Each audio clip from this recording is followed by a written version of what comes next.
Hello, I'm going to go over how to use the Punnett squares. Punnett was a mathematician who figured out this simple trick to solve probability problems. Probability means the chance that something's going to happen. We're only using the simplest ones to determine the chance or probability of offspring inheriting a specific allele, a version of a gene, from two parents. So looking at this example, we're going to use the example of from pea plants of a homozygous tall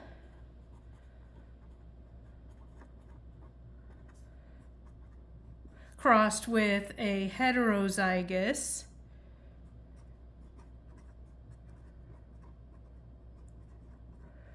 and the first thing is to pick a letter that makes sense for the trait. Remember that alleles are the different versions of genes.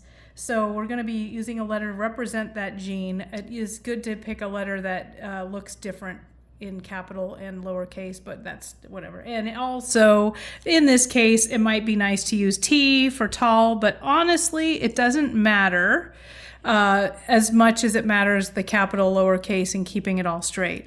So homozygous genotype means that it has two of the same genes, the two of the same alleles, the two same versions of that gene, two capital T's, two dominants, because it's tall, and tall in pea plants is the dominant allele.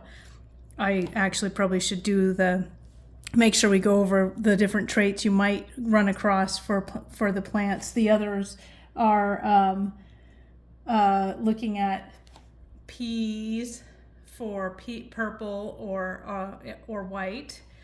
Purple, it's out of the range. Sorry, P equals dominant purple, and lowercase p for white. And that's for the flower types. And there's a couple others as well, like green pods are dominant, so the capital G would be for the green pods as well.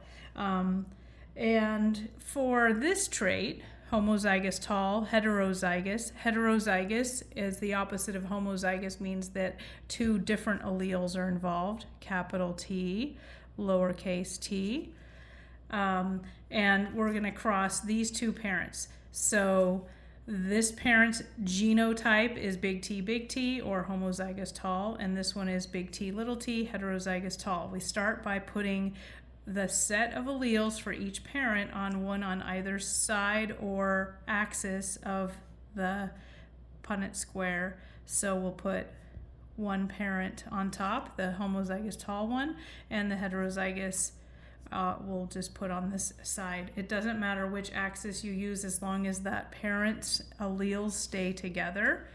Then to fill the chart in, all you have to do is put this T in these two boxes, this T in these two boxes,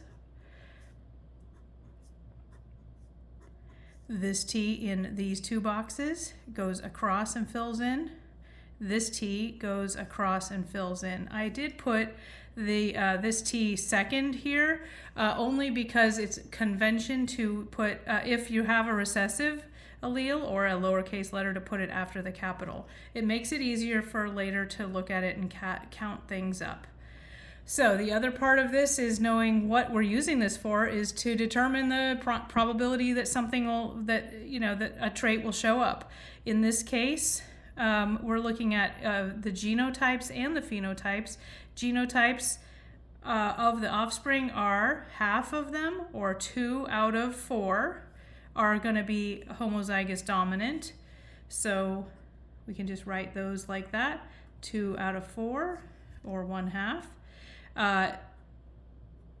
The other possible genotypes are heterozygous and homozygous recessive. Even if we don't have all of them represented in that Punnett square, I'm going to still write them all down to look at all the possibilities.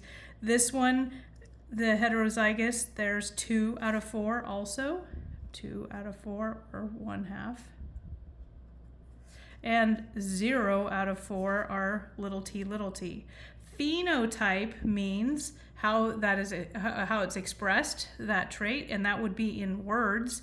And since we started with tall versus short, so those are our two phenotypes, tall or short, because this trait is just either or. It's either tall or it's short. There is no blending in this case. I mean, in the plants. In humans, height is not a single trait like this, but in this case, it is, this example. So how many would be tall? Any that have a capital T in their genotype will be tall. So that includes all 4 of these. 4 out of 4, 0 out of 4 will be short. That would only be the case if we had one that was little t, little t. So in one of those examples, if you say had heterozygous for purple flowers crossed with a heterozygous purple, do that Punnett square and see what you get. You will find that 1/4 of them, the phenotype will be short. We don't need this box because there will never be another type of phenotype as long as it's a regular dominant recessive either or trait.